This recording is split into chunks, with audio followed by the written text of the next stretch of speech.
one of these days I'm going to work on a jingle. But in the interim, I'm very pleased to welcome you all back. And today I have an absolute stellar guest once again. Without any further ado, Haydn, arts marketing consultant and guru. How are we doing today? I'm fine. We can leave the guru, but I'm fine. But There's, there's definitely something very nice about speaking to people that sort of specialize in the arts cultural sector. They're often very humble, and you know, I feel like you're downplaying your expertise there quite a lot, Hayden. you appreciate it. So Hayden, thanks for joining me. As I said, he's just like, fill us in your backstory, your professional journey, how you got to where you currently are. You're dominating LinkedIn, you're dominating in the UK, you're now stateside dominating. You've got your YouTube channel, you're doing all these cool and funky LinkedIn lives. How did we get to here? How did we get to here? It's been a journey, but I think it's been the journey that aligns with who I am and the kind of how I want to live my life more than anything. So I know that sounds a bit more deep and probably not where we're going, but so I started my career working. I started a career doing music because I was a musician. So I was in a band, and the band did reasonably well. We did Glastonbury and all those kind of things. But then I hit 30 years old, and I still hadn't cracked the ceiling, so to speak. So once I got to 30, I was like, okay, it's time for me to stop and get a real job. And so I took my degree, which was in marketing and advertising at the time, and started just trying to find a way to get a job basically in this working the agency side or doing social media some form. But because I was 30 years old and I hadn't really worked in the agency up to that point, I was like, I can't be an intern. Like I'm the 30, I've got bills to pay, I just can't be an intern. So I decided to create my own thing. And for some reason I said I'll call it Mash BR. And I thought Mash BR was being really cool because I thought branding would be PR instead of PR. I was like, yeah, Mash BR sounds cool. So that was the kind of thing.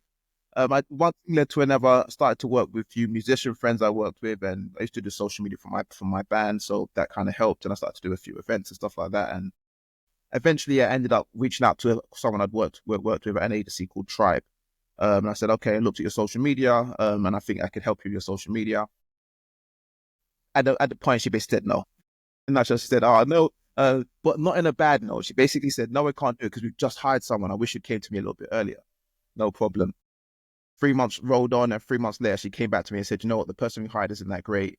Can you come in? And that was basically the journey of how I kind of got into social media, agency side. So I started working with Tribe with their social media. I then, after working Tribe, went to another creative agency called, I think they're called Symphony Talent now, but they were called Holders at the time. And there was employer branding. So we'd look at employer branding, and that was where I worked with Unilever and stuff like that. Unilever, Superdrug, Enterprise. And then from there, I went to the Arts Council. And that was when my true kind of arts and culture love affair kind of really happened. But when you really think about my journey, I've always loved the arts. I've always worked within it in some way, shape, or form, if it's through my music or through putting on events. So that was kind of where that love affair came about. I worked at the Arts Council for 3 years with like literally hundreds of arts and culture organizations. So I think it was at least 300 odd at that time. Left there, went back to an agency, but worked to brand on brand campaigns, and didn't love it. So I was like, no, okay, the arts is where I should be. So that in a nutshell was how I ended up consulting. So I left my agency, started working with South Bank straight away, which is a client that I was lucky to get on, and that kind of started the ball rolling for me to do the consult do now. Nice. A very varied background there. What I guess you sort of opened with reference to it being quite an unexpectedly deep answer in that you wanted to do something that you felt resonated with you. Obviously, I'm paraphrasing there, but sort of, I guess what is it about you that sort of naturally sort of means that you gravitate towards these more social good, public good, social purpose, social value type propositions? I think that the arts is in a unique position. Like, I might not be able to tell you everything about Van Gogh or Monet or something like that, but what I will be able to tell you is the cultural organization or the cultural content creator who talks about it the best. I can pitch you, I can tell you about that. And what I love about that is, for me, art is an expression that the world at this moment needs more than anything. It's like they like it might just, regardless of your political leanings, and I have no take on that, but in sense of the world needs a place where they can go to somewhere and hear truths. They can reflect on history, and it can come from an authority that realistically shouldn't have any biases, because it's an authority of just, we've got the assets here, we've got the exhibits here, we've got the artwork here that told the stories of what happened in the past. And unfortunately, the arts just isn't very good at. They get better, but they are very good at showcasing this online. And that's where, for me, I saw a real opportunity where I could work in a space where I could actually have impact, but also in my little way, hopefully try and help the world in a not so big, but yeah, just what I mean. So yeah. Yeah, no, no. I'm very much resonating with everything you're saying there. I think there's probably, two things that really stood out there, and my first, from my own sort of benefit, it would be, how does somebody like you actually keep on top of that ever-changing, rapidly evolving landscape? Because one minute you could be looking and talking about and referencing the Black Country Living Museum of 2 years ago on TikTok. Nowadays, it's a different organization on TikTok that's dominating. Like, so, what's the secret sauce? What's the hack, Hayden? I just I just genuinely I love social media, full stop. So for example, when I talk about social media, yes, we know social media has issues, but I also know that I wouldn't have a career about social media. I know there's a lot of people who wouldn't have careers about social media. I know that some of the talent that is unearthed, and some of the curation that we see from different platforms, this wouldn't exist without social media. So yes, we know there's a negative side of it, but we also know there can be a really positive side of it. And unfortunately, we live in a world where negativity spreads faster. But ultimately, when you really deep it, a lot of the good things about social media are positive. There are a lot of positive things about it. So when I take that in, because I'm so in love with what it actually can do. I just tend to see things. I pay attention. There's only a few people who I actively follow in regards to newskeepers, because you get to a point where you can filter out who's going to give you good information, who's not. So Matt Navarro is a good one. Like I follow him religiously for a lot of his social media updates. Then from a cultural standpoint, Museum Next is one of the best for me, in my opinion. Like Museum Next was always at the front line of breaking technology news or breaking digital news within the arts and culture sector. And then from when you keep an eye, I follow people like yourself or Adam, or there's so many people that you follow who are always talking about social yourself, that you start to just see it. It filters into your feeds. And as a social professional, you know how to curate your feeds to find what you want to find and see what you want to see. So that's how I stay on top. Yeah, nice, nice, and thanks for the reference to me. Obviously, I'm deeply humbled, but obviously, I'll send the check in the post, Hayden. Uh, and so, I guess the second thing for me is I'm obviously somebody that, like yourself, has had a more than a brief dalliance with the arts and cultural sector and social media. Um, but for me, there's always been one thing that's often sort of vexed and puzzled me, and I hope you can probably help, unpack this for me. But why do you think, and this is a very big question, so this could be a very long answer, but why do you think it is that, you know, this industry, this sector that has so many rich stories to tell, that is basically on the precipice of, transforming not only the social media landscape, but transforming the way in which we see the world, if we're thinking really big, is traditionally so blooming bad at doing digital? So there's a lot. As sad as, I think a lot of it comes down to commercialization. Um, it's a really sad truth for me. I think, unfortunately, because the way cultural organizations are funded or the way they generate their money, they haven't bought into the idea of brand as much. They haven't bought into the idea of, and although they completely understand storytelling, because that's what they do within their exhibits and their shows or whatever that may be, they completely understand that. They haven't bought into it from the standpoint of, I can use this to generate audiences. I can use this to make revenue in a new space. They're very much, this is our space. It's in real life space. This is our space. All we're going to really do online is broadcast. Now that is definitely changing, there are a lot more cultural organizations doing a lot more good things. And but the main issue is that it's not changing fast enough, and I don't think organizations don't have the teams in place. A lot of the social media professionals who are in the sector, and this is not a knock on them at all, but it's just unfortunate, is that they haven't come from a place of actually understanding social marketing in the first place. So they've probably likely just been put in that position through, oh, you're young and you can do it, or it's an add on to their job or another one of their jobs. Um, so what that then means is that they don't understand the strategic kind of side of what social media, how social media works. They don't understand how you correlate your business objectives with your social media strategy.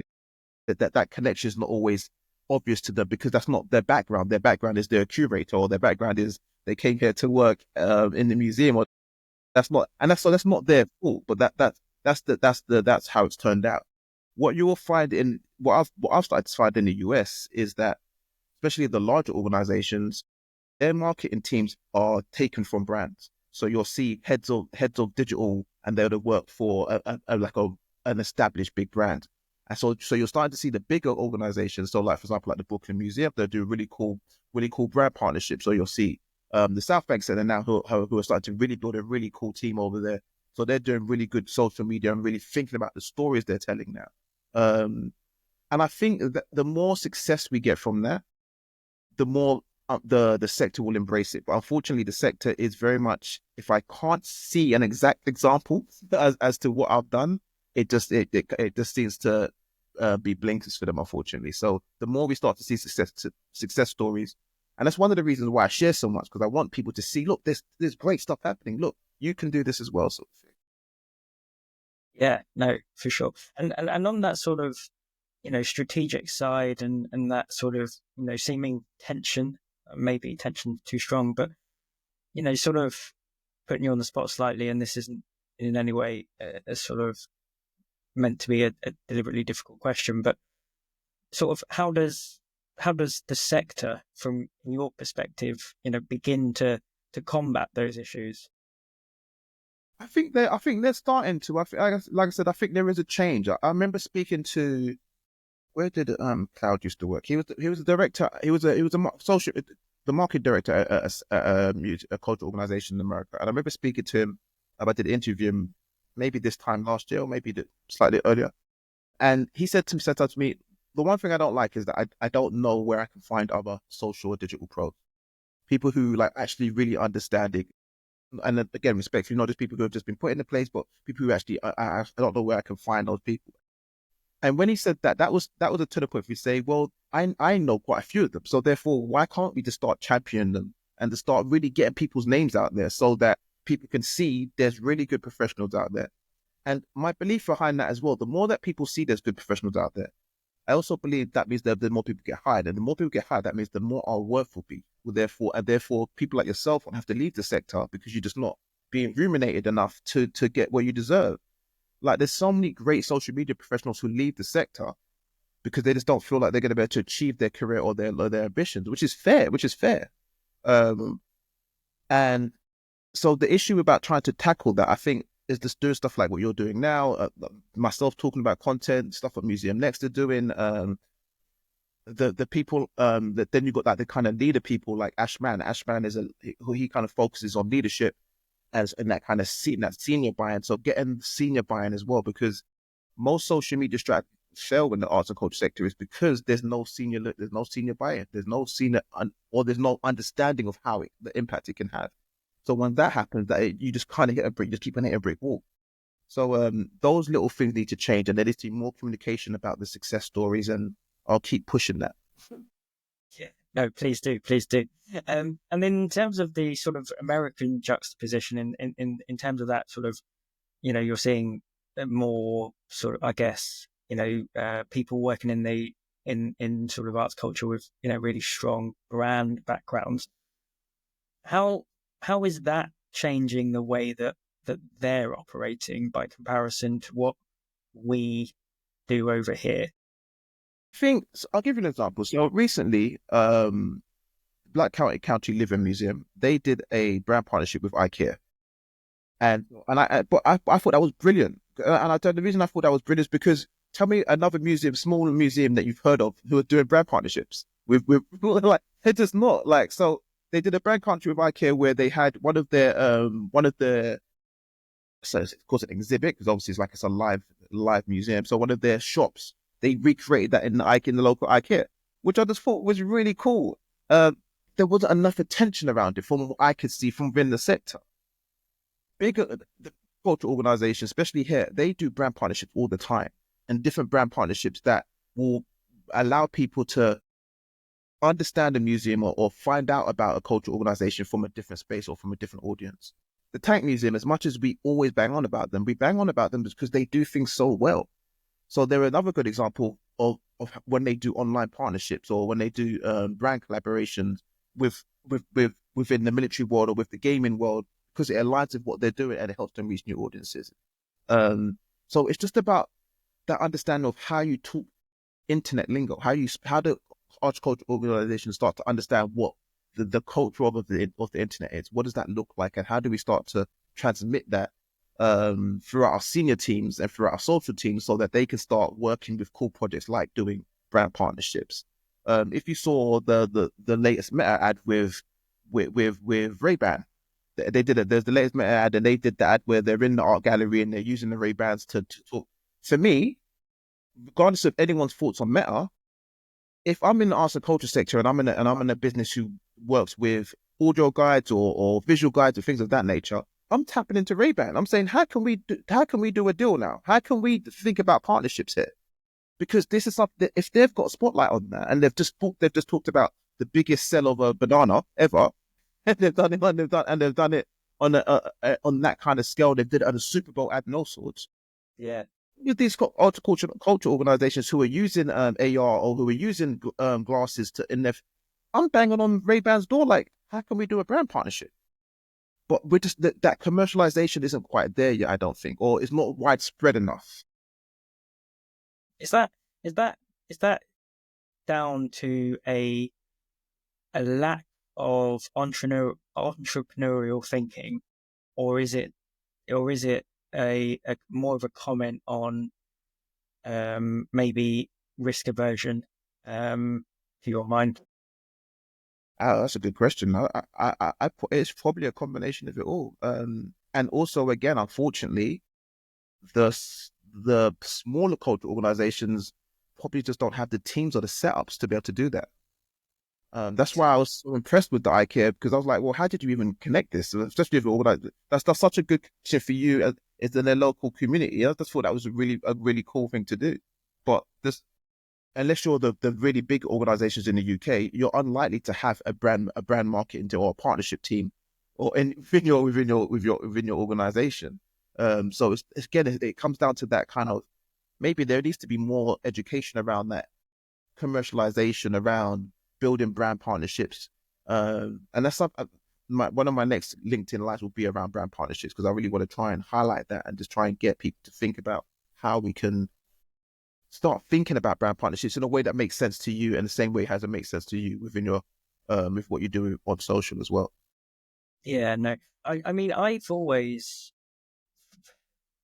struggled with this notion that um, authority is, and this isn't authority in the sense speaking to authority. This is more authority in the sense that galleries and museums have this authoritative tone of voice that is very, been long earned. They are trusted. They are they communicate stories that are ground in history. And then you put it on social media and you start doing memes and that potentially Juxtaposition. erodes that sort of sense of brand loyalty and that sort of sense of authority. We're not a uh, institution of fun. We are instead an institution where people come to learn. So I mean, I very much am on your side, and I'm just playing devil advocate here. But how did how does that circle get squared, or that squared get circled? And again, people who have been more successful at it than me. So I'll look at Nick Wines from the Tank Museum, who makes a very big point of saying that your online audience and your in real life audience aren't necessarily the same, and you have to embrace and accept that. Yes, there will be nuance and there'll be crossover, 100%. But on the whole, that these are two different audiences, and if we start approaching them as such, that will help square away some of the kind of issues we have. The second thing I would say is arts and culture organization. It's in the name. It's culture. So you have to be part of culture. Like, it's literally there for us. How do you become a part of culture? So if internet culture, when I say internet culture, that goes away from just the social media, that's just online and how things are communicated online in general, has a certain nuance to it. There's definitely ways that you can tap into that makes sense to you as a cultural organization. My favorite arts and culture content curator is called the Gaze Art. So and what they do is they're very humorous about the way they depict art, and how they showcase what art is about and how they tell the stories about it in a humorous, in a light way. There's no reason why every arts and culture organization, from the Louvre to the Brooklyn Museum, whatever kind of historic relevance they have, cannot do the same thing. There's just no reason for it. The National Gallery are very good at being able to say, okay, if we're not going to be hilarious with it, we're going to show really interesting ways of talking about art. When they did, okay, we're going to do a drawing, we're going to do a small drawing of, this is what this piece of drawing would look like, this is what another drawing would look like, this is what it would look like a national. That taps into internet culture. So internet culture is not about having to be funny or having to take to belittle things or take the mick out of things. It's about understanding the nuance of culture and how people receive information and how they receive what makes them interesting. The interview I did with, I had Paul, who's one of the creators from the content from the Tank Museum, on one of my LinkedIn Live recently, and he made that really good. We're talking about hooks, and even the way he's creating the hooks are created in a way to generate interest, to create curiosity. There's no reason why arts and culture organizations can't do that. It doesn't have to be mimicking or belittling anybody. You have the history to do that. So yeah. Yeah, no, for sure, for sure. So here's a provocative question for you. Did the way in which arts and culture institutions approach social media radically change with the absolute unit being the Museum of English Real Life? No. And the reason it didn't change is because, again, it was just an example. It just became the go-to example. And so when it became the good go-to example, which is brilliant, but that's all it was. And so, like, and kind of what we touched on, and to say that's all it was, kind of that's not to belittle it or to dismiss it. I mean, and so it became the example to everybody could look at and say, oh wow, this is amazing, but we're going to go back to doing what we're doing. So, Yeah, so that was whereas now, but maybe what you can say about it is that was the first time other organizations may have said, hang on, there might be something in this. So the trickle, maybe in that sense, maybe the trickle of it didn't open the floodgates, but the trickle was there to make people think, okay, hang on, there might be something in this. But I say that to say, still nobody's copying the Tank Museum, and the Tank Museum literally make millions of pounds a year from their YouTube channel. But yet still there's not any art and culture organization outside of the Tank Museum who I can think utilized video like they do. And they're a small organization. Now they've got a bigger marketing team, but do you see what I mean? So it's still a drip down effect that's not quite opened the floodgates yet. yeah, and this is something that I actually really wanted to touch on with you, is because I've been following some of your content with great interest, and some of your recent posts in how museums, galleries need to create more like creators, not like institutions. So if from your perspective, Haydn, you've got the microphone for as long as you want. Now's your time to explain how and why they should do that. Because we have to understand what the word creator means. If you're going to create like a creator or position yourself as an influencer, we need to reimagine and reframe what that means to us as an organization. As we kind of touched on throughout this conversation, that can be educational, that can be entertainment, that can be funny if you want to be funny, that can be very serious if you want to be very serious. But you have to be able to position yourself and say, okay, we're going to create content in a way that aligns with whichever direction you want to go down. because there are serious channels in it on online that do really well, that have millions and millions of followers and generate lots of interest. There Yeah, are sure. channels. Does that mean there are channels that are educational? We know that educational content is one of the biggest threads and themes online in general. So we have the potential. If even if those you want to say we just want to be those lanes, you could take those lanes, but just think about how you're creating your content. So if you're going to create a video, how are you doing your hooks? What are the hooks? What's that intro hook that's going to grab somebody? What's that hook that's going to get somebody curious? If you're going to do long form video, we're not just going to take a webinar and just drop it online and say go. We're going to think about how we repurpose it. We're going to think about how we take out gems from it. We're going to think about how we share it across our digital platform. We're going to think about how we incorporate it into our newsletters, how we incorporate it into our onto our websites. So you're thinking about that whole digital story, and then the more that we start to do that, that's ultimately how creators work. They understand their platforms and they understand how to tell that story for whatever their subject matter is. And again, if we don't want to be creators ourselves, then we have to think about how we work with people who are. Yeah. It's simple. If that's not what we want to do and we don't feel we have the capacity, how do we incorporate creators into our own marketing budget or into our own storytelling? Yeah, no, sure. And I think I think what you've just outlined is inspirational on one sense, because actually the intellectual thinking behind it is fairly ubiquitous. You don't need huge budgets or lots of people. Obviously, those things help, but at its very core, you can do that sort of basic thing regardless of whether you're a small museum with only 3 people or a large museum with 500 people. So, you know, I guess to that, there is still that massive opportunity of, I'm going to say global fame and viral sensation. I think it's a bit cringe and overused, but social media and digital content in general, the internet, it still offers that sort of return on investment in ways that far outstrip potentially the amount of resource that you're putting in there. I think the issue is, for some reason, when it comes to digital with cultural organizations, we think it has to happen overnight. Again, even with the Absolute Unit, it was a process. They've released it to what I think that the third or second time they'd put that post out. So it's something they've worked on and they refined. Having that understanding as a cultural organization that sometimes you have to refine your strategy. You have to, it's iterative. You have to take different steps and try different things to make it work. You have to find where your groove is.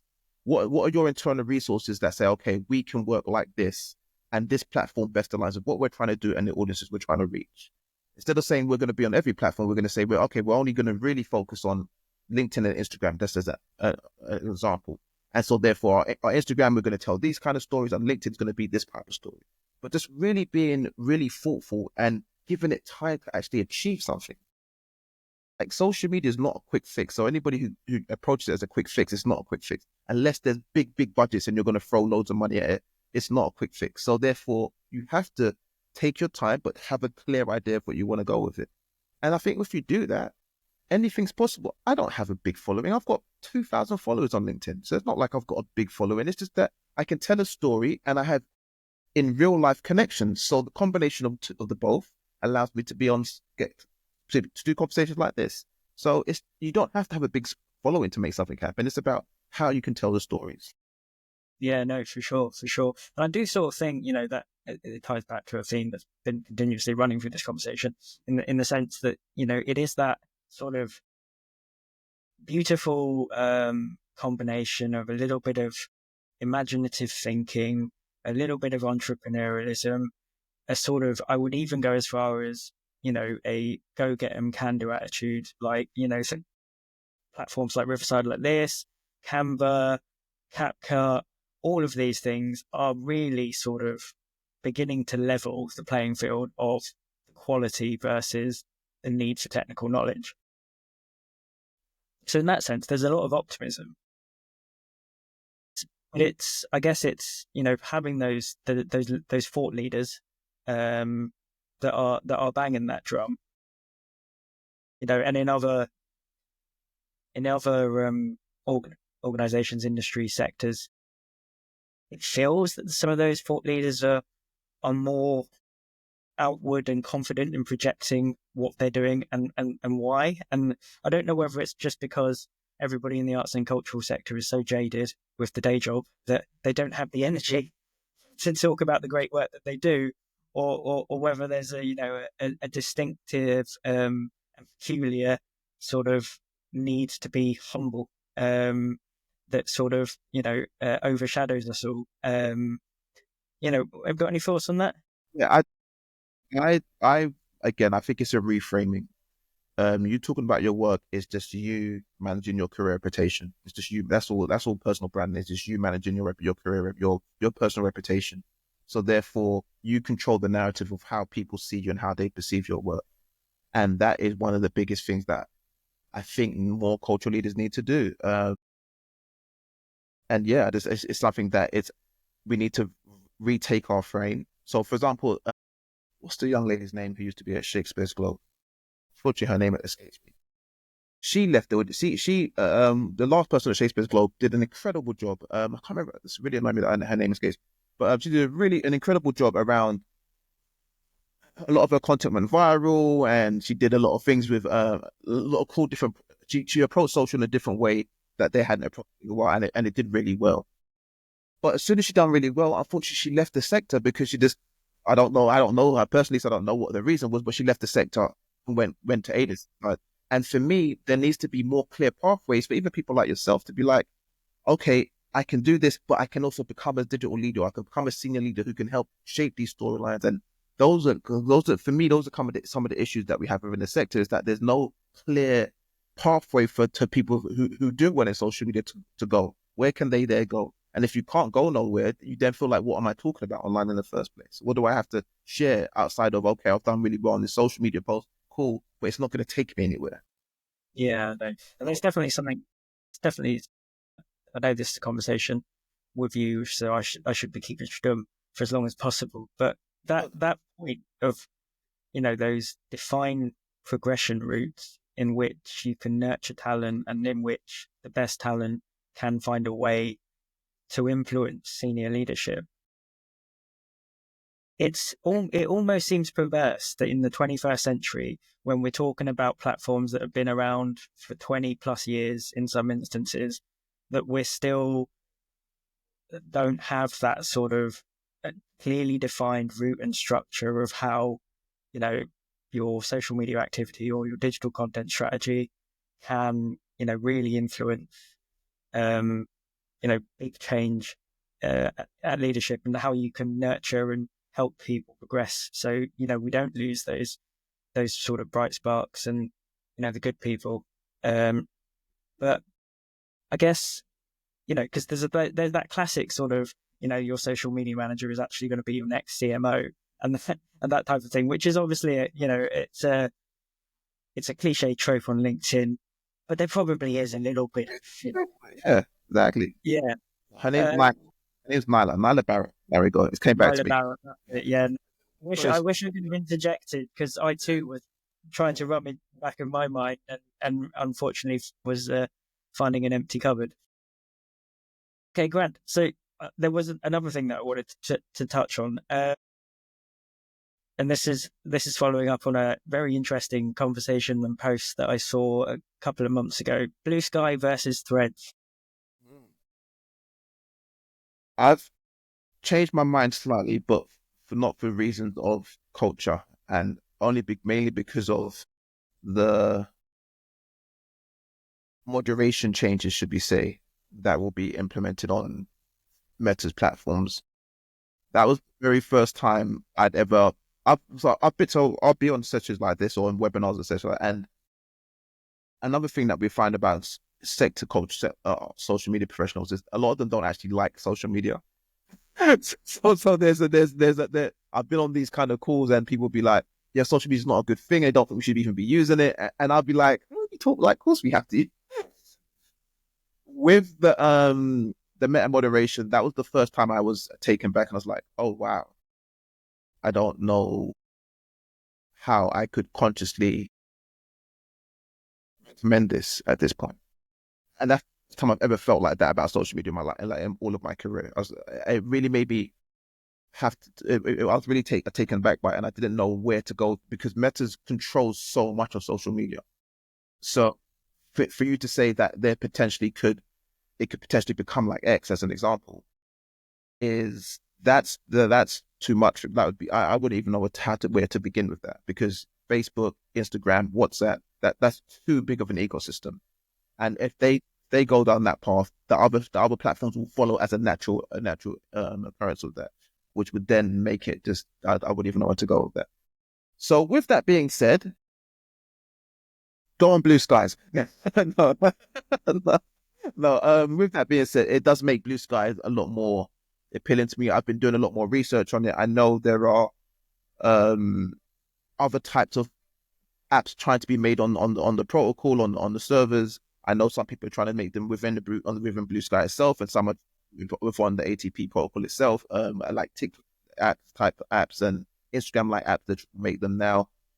Uh, if we could do Blue Sky, what I think could be interesting, if possible, if we could get the Arts Council England, Arts Council Canada, the American lights and museums in America. Like if we could get some of these massive and these big kind of governing bodies to come together and then create like their own protocol, that I think that could be quite interesting, where cultural organizations from around the world could all kind of gather on there, and then once they put it out to their audiences know they could be there as well, and that's what would allow people to actually know, okay, this is the safe space. We can come to these. This is where we could come, and they could build a real community, like a real global community, with a social media ecosystem kind of ran by those kind of governing bodies, which I think is quite interesting. Um, but yeah, the blue sky debate. My initial argument for blue sky was that although yes, I understand the merit behind it, it's just not where culture takes place, and I do believe that also culture needs to be where culture takes place. Because how do you tap into the audiences? How do you understand what's happening if you're not in those spots? Is that not? I mean, I'm playing devil's advocate here, but is that then not a reason to stay on X? Because there is still culture taking place on X. Well, no, because X has pivoted so far left that your own audience isn't even there anymore.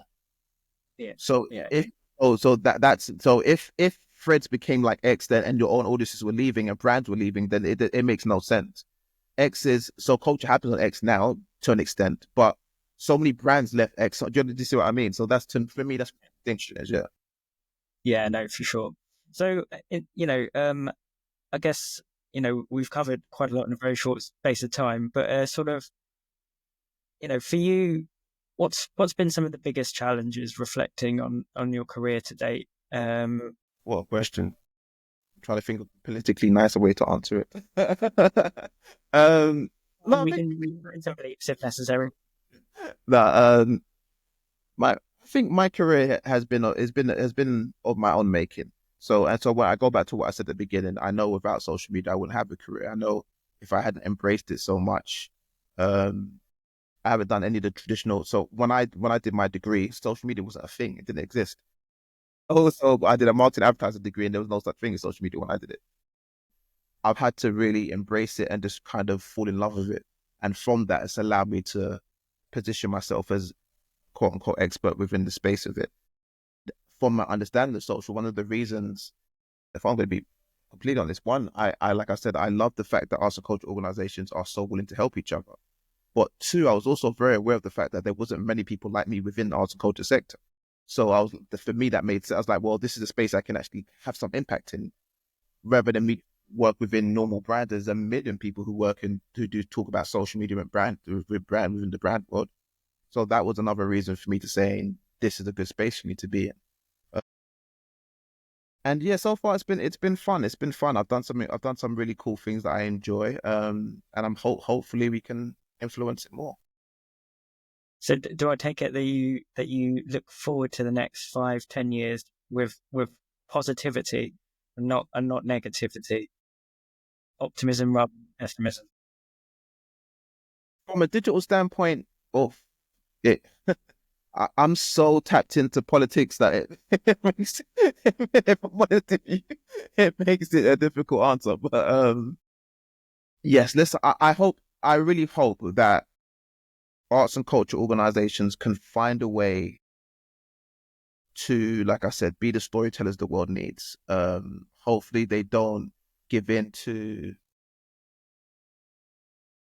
political winds or political pressures that align with right ideologies. If they can just, like I said, if they can find a way to be neutral, to be Switzerland, just tell their stories, just tell their stories in a way that show the truth. Hopefully, that if we can do that, then I think we'll be in a good space.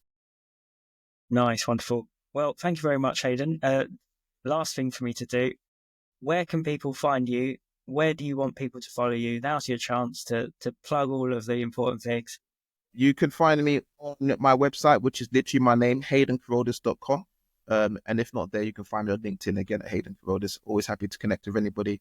And let's talk. If you've got any questions on digital or social media, just want to chinwag, give me a shout. Absolutely, absolutely. For the audience's wider knowledge, this is the first time that Hayden and I have ever actually spoken. Yeah. We spent a lot of time conversing through messages, but I was really grateful when I reached out to him and said, "Yeah, you're a cool guy. Can I get your thoughts on X and not on X? Thoughts on social?" And he turned around and said, yes. So by all means, please do follow Hayden, because he's coming up with some proper banging content. He's got a YouTube channel. He's undersold himself horrifically, doing some amazing stuff on LinkedIn. Really, really being a galvanizer, bringing people together and having conversations like this. And I think there's a lot of great work that he's sort of taken a very pivotal role in. So thank you very much, Hayden.